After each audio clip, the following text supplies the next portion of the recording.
This is the Plum Cookery School, where 5 lucky mums have won the chance to learn from the experts about weaning their babies successfully. They'll be creating fabulous food from real plum recipes and gaining top tips. Welcome, ladies. We're going to discuss stage 2 of weaning. Now, your child will probably be around about 7 months old. We'll be well established having the purees and the individual fruits and vegetables.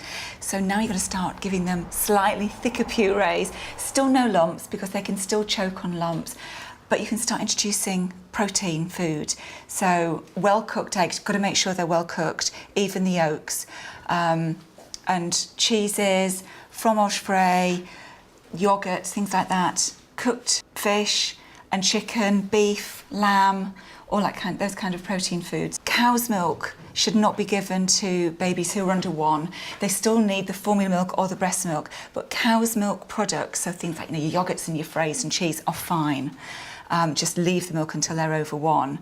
But some of the things that you should be very careful about giving babies until they are over 12 months old are some of these foods. Things like citrus, because it can be quite acidic on the stomachs. Unpasteurised cheeses and blue vein cheeses, and also honey. Honey shouldn't be given to any baby under 12 months old. This is really focusing on allergies and intolerances. Start off with a new food. Feed it to the baby for 4 days, and if there's no reaction, then you can probably tick it off and it's fine, and then introduce a new food. Allergy, the top 8 allergy foods that you need to be aware of, which are the most common causes of severe allergies in the country, are wheat and gluten, eggs, nuts, fish and shellfish, dairy and soya as well. So with the 4-day rule, is it just for those 8 foods, or is it for everything? It's for everything. If you're starting off your baby with a new puree and say you're giving them bananas and strawberries and say plums all together for the first time, and your baby has a reaction, you're not going to know which one it is. Okay. Oh, that's a good tip. Yeah, Really so good, start them with 1 and then gradually increase. Okay. Sorry, I'm just looking at the prawns, and they're one of my favourite foods, and I was just wondering how I would go about introducing something like prawns to my son, because they're quite sort of tough kind of fish. They are, but again, they can be pureed up. Right, okay. And try them again, 4-day rule, give tiny bit, Right. and providing there's no reaction, then they should be fine. And is there an age that you would start them on shellfish, or is that plus 1 year old? Or? I'd leave it until they're at least 1, yeah. Fish is fine, so start them on, things like sort of salmon and whitefish, sole, plaice, that kind of thing, which is quite light in flavour as well. And it's just easy to digest. But again, salmon is fabulous, and mackerel, because they've got all the omega oils, and they're really good for the brain development. Yeah. And really good for you guys as well as mums. They can't have nuts till they're a lot older though, can they? Not whole nuts. No, not whole nuts at all. Not until they're a lot older, because they're a choking hazard.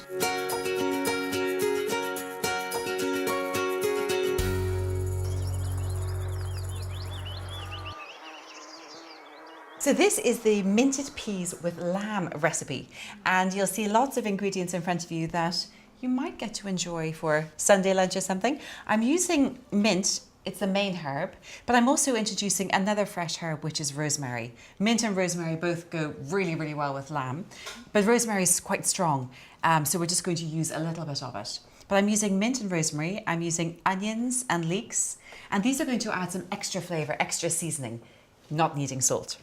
And this is, can you see this in here? This is a steak from actually leg of lamb, and this was just cooked just in a tiny bit of water, covered with a lid, low oven, or on a very low heat on top, called braising the lamb. So it makes it very tender. This is not the time to start introducing pink lamb, rare meat to your baby. So it's been cooked really well.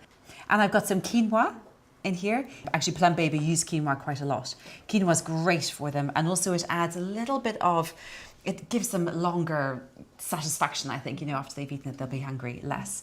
Here I've got some sweetness. I've got some pureed apple, eating apple, cooked and pureed, a little bit of apple juice, make sure there's no sugar added into it, red currant juice. Now, the red currant juice is not essential in there, but it's just roast lamb, mint sauce, red currant jelly. Such a great combination. So it will actually taste a bit like your favourite Sunday roast. Could you use red currant jelly instead of red currant juice if you Well, couldn't get hold of it? Red currant jelly does have sugar in it, so probably leave it out. You know, later on when they're a little bit older, you absolutely could. Okay. But there's this red currant juice, apple juice. I've got some peas in here, and I've got some sweet potato and carrots in there. And actually, speaking of the peas, if you happen to have a patch of grass in which you've grown some peas, or buy peas like this. For older children, my daughter who's 3 loves just, well, actually she doesn't open the pods, I have to open the pods for her. And then she just eats the peas like this, and they're so, so sweet and gorgeous. So I'm just going to chop the herbs.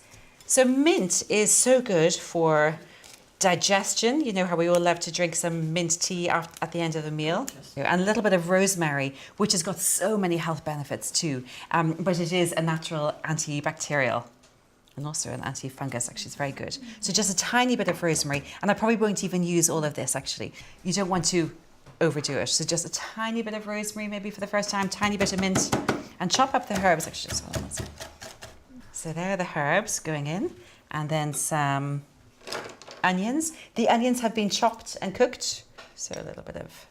Have the vegetables been cooked in oil? You could cook them in a tiny bit of water, or even a tiny bit of liquid from cooking your lamb, you know, to keep all the goodness in there, or just a little bit of olive oil. Okay.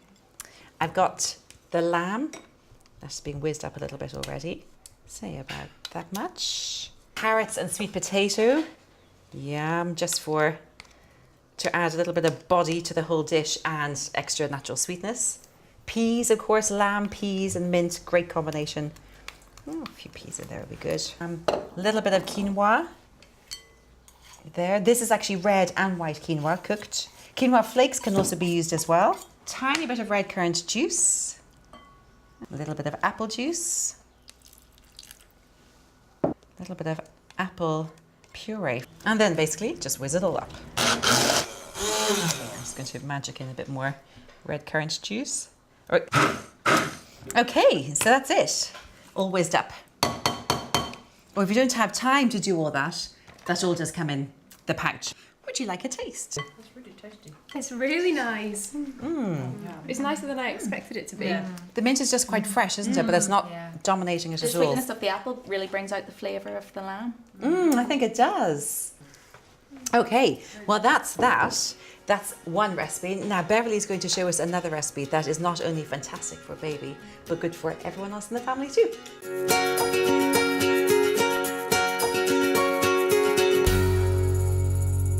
Now we're going to make a meal that you can all eat and share with all of the family. Cauliflower cheese?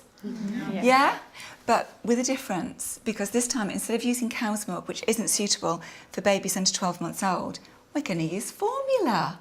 And there's no reason why you can't share this with all of the family.